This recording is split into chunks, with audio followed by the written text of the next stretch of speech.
Ya, baik. Pagi ini Bapak Ibu kita akan belajar satu firman Tuhan. Natal, yuk sama-sama kita lihat langsung slide-nya. Natal bicara tentang kasih karunia dan kebenaran mendatangi saudara. Baca sama-sama, Natal adalah kasih karunia dan kebenaran datang oleh Yesus Kristus. Langsung ayat bagian terakhir, Yohanes 1 ayat yang ke-17 ya. Slide nomor 4 ya. Sebab sama-sama kita baca, 2, 2, 3. Diberikan oleh Musa, tapi kasih karunia dan kebenaran datang oleh Yesus Kristus. Hukum Taurat diberikan oleh Musa, tapi kasih karunia dan kebenaran datang oleh Yesus Kristus. Hukum Taurat diberikan oleh Musa. Saudaraku, ini bicara apa? Hukum Taurat diberikan oleh Musa. Berarti, saudara, Musa adalah seorang hamba. Bukan Allah sendiri, bukan putra Allah. Berarti Allah memberikan hukum Taurat lewat Musa. Sama seperti hari ini, saya bisa saja, saya kasih contoh. Saya khotbah di Bandung, saya berikan video khotbah saya kepada Pak Albert untuk di setel di sini. Tapi nyatanya hari ini saya datang kepada saudara. Nah, inilah kasih karunia dan kebenaran datang tanpa jarak oleh Yesus Kristus. Natal bicara kasih karunia dan kebenaran datang oleh Yesus Kristus. Bapak Ibu yang dikasih Tuhan, yuk kita belajar langsung slide yang pertama Bapak Ibu. Ada satu peristiwa ini menunjukkan bahwa benar kasih karunia dan kebenaran datang oleh Yesus Kristus. Next saudara, ya oke tolong ke bahan. Nah Bapak Ibu ada satu cerita, perhatikan baik-baik. Matius pasal 8 ini sebelumnya ini Yesus sedang khotbah di Bukit Sabda Bahagia. Katakan dengan saya, Bukit Sabda Bahagia. Bilang. Nah, setelah Yesus turun dari bukit, orang banyak berbondong-bondong mengikuti dia. Ayat 2 berikutnya dikatakan, maka datanglah seorang yang sakit kusta kepadanya. Lalu sujud menyembah dia dan berkata, sama-sama baca, 2, 2, 3. Tuhan, jika Tuhan mau, Tuhan dapat mentahirkan aku. Ayat berikutnya Bapak Ibu. Lalu Yesus mengulurkan tangannya menjamah orang itu dan berkata, sama-sama baca, aku mau, jadilah engkau tahir. Seketika itu juga tahirlah orang itu daripada kustanya. Katakan amin. Kurang mantap katakan amin. Tepuk tangan dulu buat Tuhan Yesus. Lebih meriah lagi. Amin. Boleh lebih meriah lagi buat Tuhan Yesus? Amin.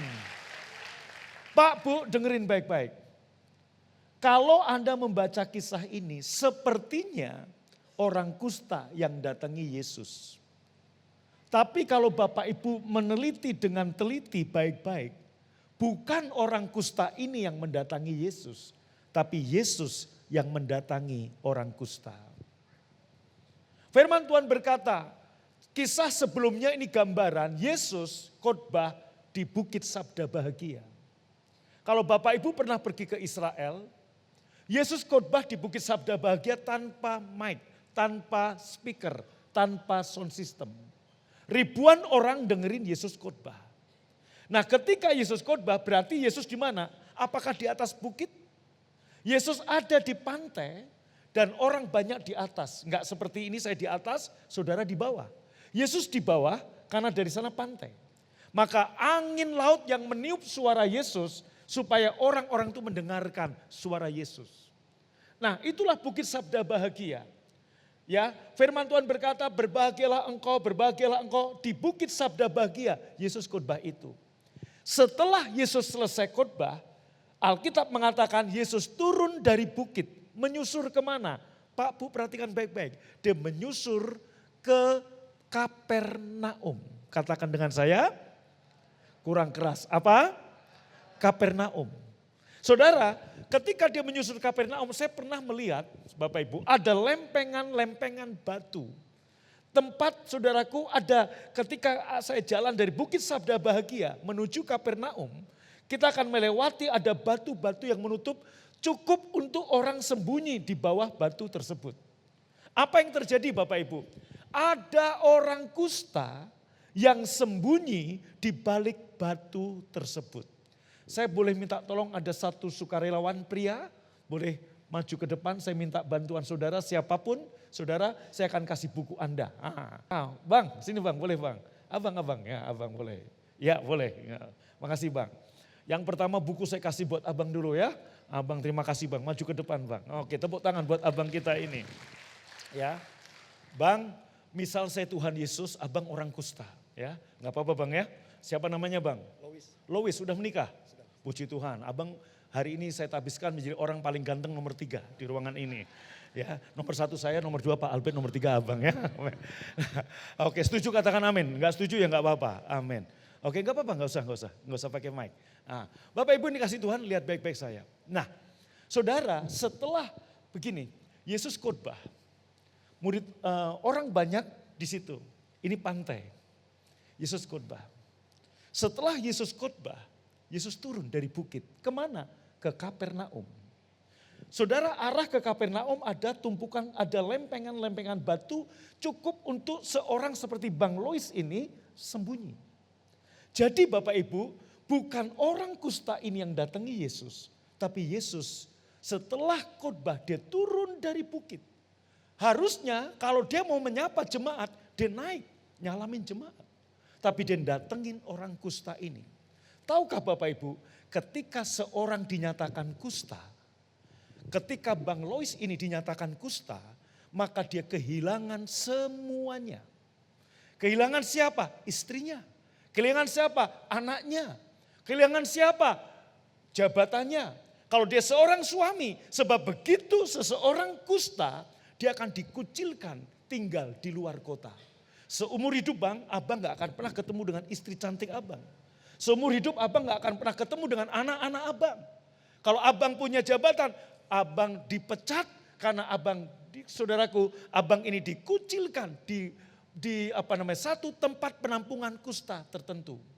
Sebab kusta itu saudaraku najis. Dan Alkitab mengatakan sesuatu yang najis menyentuh yang tidak najis, maka yang tidak najis menjadi najis. Bapak Ibu, ketika yang najis ini main musik, maka alat musik ini menjadi najis. Hukum Taurat mengajarkan hal seperti itu. Maka orang kusta ini Bapak Ibu, dia kehilangan istrinya. Kenapa? Istrinya nggak boleh ketemu dia sampai akhir hidupnya atau dia tahir. Nah, hukum Taurat mengajarkan orang kusta kalau berjalan-jalan di tempat yang ramai, ketemu dengan orang, dia akan tutup wajahnya dan dia akan berkata najis, najis. Kenapa? Karena kalau enggak begitu, kesentuh dengan saya, dengan orang Farisi, dengan ahli Taurat, dia akan dirajam. Inilah kusta. Maka Natal bicara apa? Kasih karunia dan kebenaran mendatangi saudara oleh Yesus Kristus. Yesus, saudaraku, setelah berkhotbah di Bukit Sabda Bahagia, turun. Turun ngapain?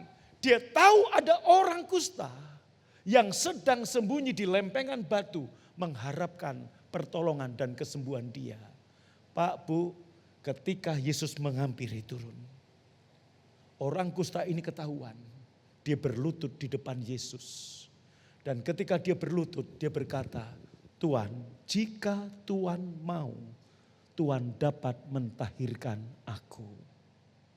Bapak Ibu yang dikasih Tuhan, dari sini kita mengerti, bukan orang kusta yang mencari Yesus. Yesus yang mencari orang kusta. Siapakah sesungguhnya orang kusta ini? Saudara dan saya. Karena dosa memisahkan.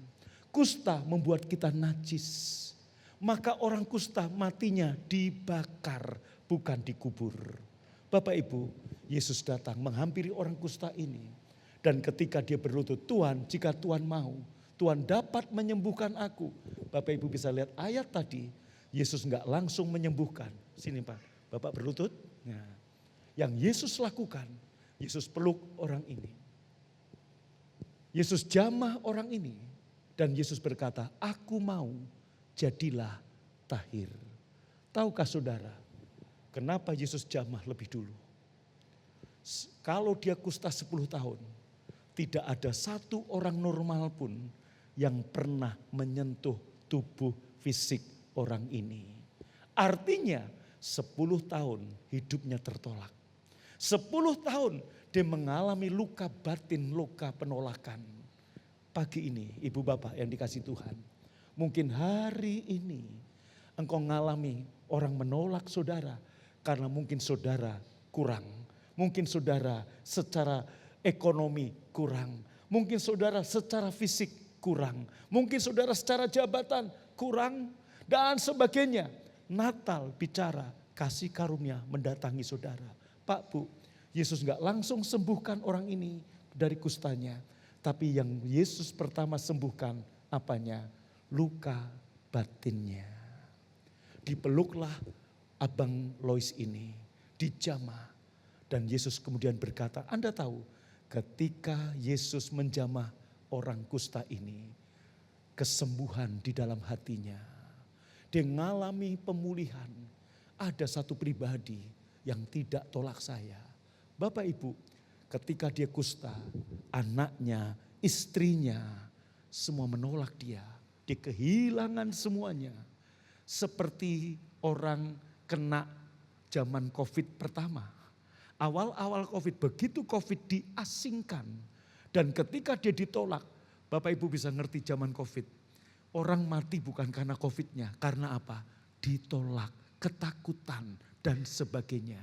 Hal yang sama terjadi dengan orang kusta ini. Maka Bapak Ibu Saudara, Yesus bukan menyembuhkan kustanya lebih dulu. Tapi Yesus menyembuhkan luka hatinya lebih dulu. Dijamahlah dia. Inilah tangan pertama yang menjamah dia. Dia mengalami kesembuhan. Ketika hati disembuhkan, kemudian Tuhan berkata apa? Aku mau, jadilah tahir. Maka tahirlah orang kusta ini. Pagi ini saudara, berapa banyak di antara saudara mungkin mengalami luka batin, mengalami penolakan. Anda enggak dipandang orang, tapi Natal bicara, Allah jadi manusia, mendatangi saudara, menyembuhkan luka batin saudara. Dan dia berkata, jadilah tahir. Bapak Ibu, ketika pria ini menjadi tahir, apa yang terjadi? Semua yang hilang dalam hidupnya dikembalikan. Semua yang hilang, istrinya, anaknya, jabatannya, hartanya, semua yang pernah hilang dalam hidupnya dikembalikan kepada dia. Natal 2025 GCC Cijantung. Saya berdoa Natal tahun ini apa yang hilang dalam hidupmu. Ketika Tuhan berkata aku mau jadilah tahir. Yang pertama hati saudara dipulihkan, disembuhkan. Tuhan menerima engkau apa adanya, pemusik saya panggil. Dan yang kedua saudaraku dengerin baik-baik. Yang kedua apa yang hilang dari orang kusta ini. Semuanya dia akan kembali. Kata tahir, Anda lihat begitu tahir, semua yang hilang dikembalikan. Inilah kasih karunia dan kebenaran datang oleh Yesus Kristus. Ingat, mujizat pertama, hukum Taurat mengajar orang kusta ini. Saudaraku, dia najis. Ketika nyentuh saya yang tidak najis, yang kudus. Saudaraku, saya menjadi najis. Mimbar ini kudus, disentuh oleh orang kusta.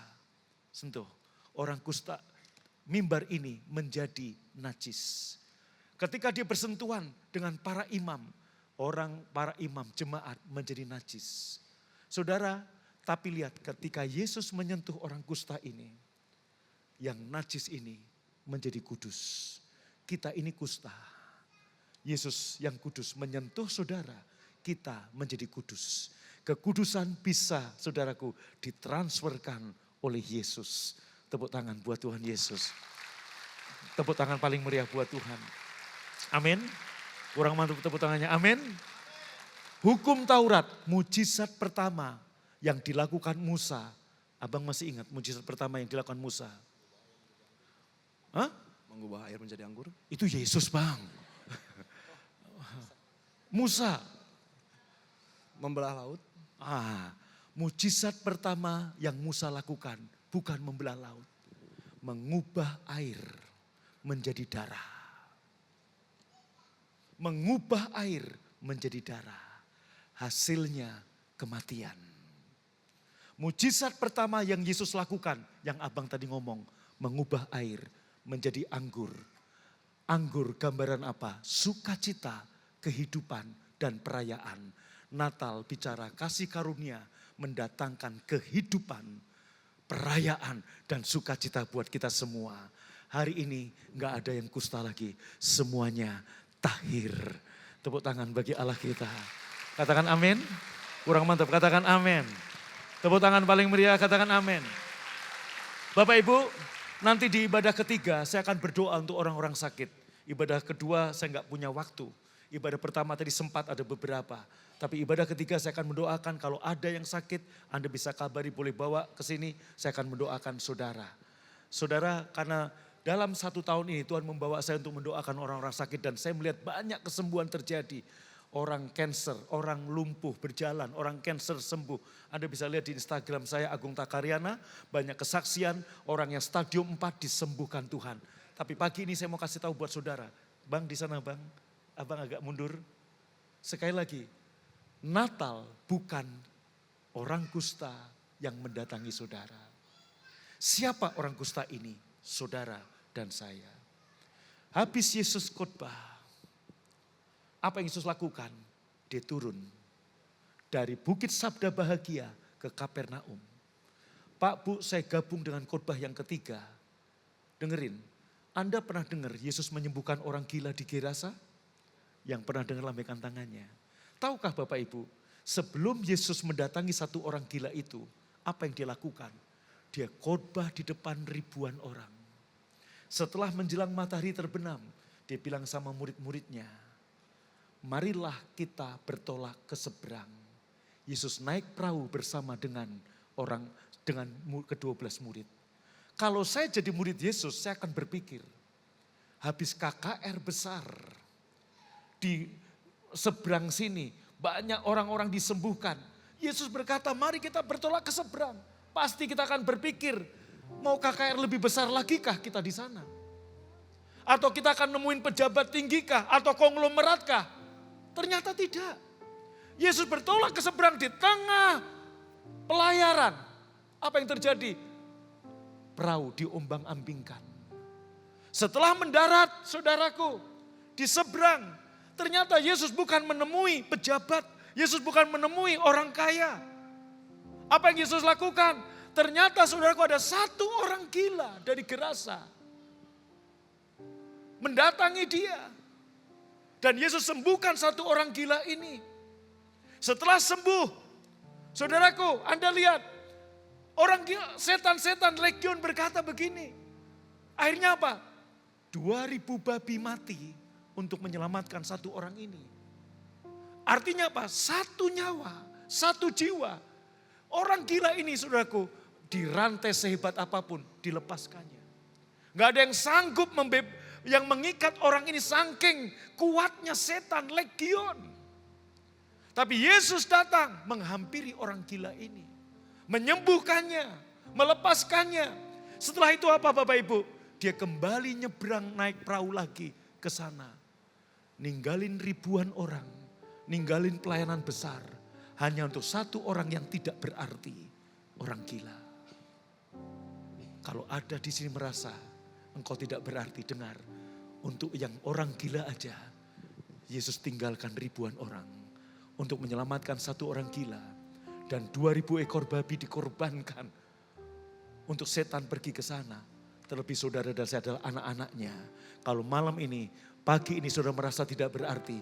Tuhan sayang sama kamu. You are loved. Bilang sama saya, I am loved. Katakan I am loved. Natal bicara kasih karunia dan kebenaran mendatangi saudara.